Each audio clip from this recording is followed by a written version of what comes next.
I didn't understand this when I was an entrepreneur and when I crossed over.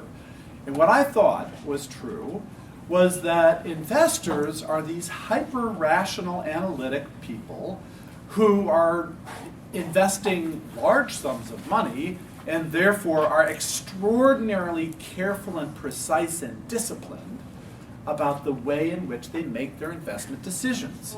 So what is it that's really going on in the investor brain? Well, and I discovered after some number of years of doing this that here's the dirty little secret that nobody tells you. They don't tell you how it works. The reality is investors do not make these logical, analytic, careful, disciplined decisions on whether or not they're going to invest in you. They fall in love. The way investors invest is they fall in love. And the whole point of the whole due diligence process and all of that is to make sure that they're not making a dumb mistake after they fell in love. If he or she does not fall in love, you're done, right? So it's not about being logical. It's not about having sort of this analytic framework that is compelling and logically true. It's about getting the person who's listening to fall in love. My point being, it's an emotional reaction.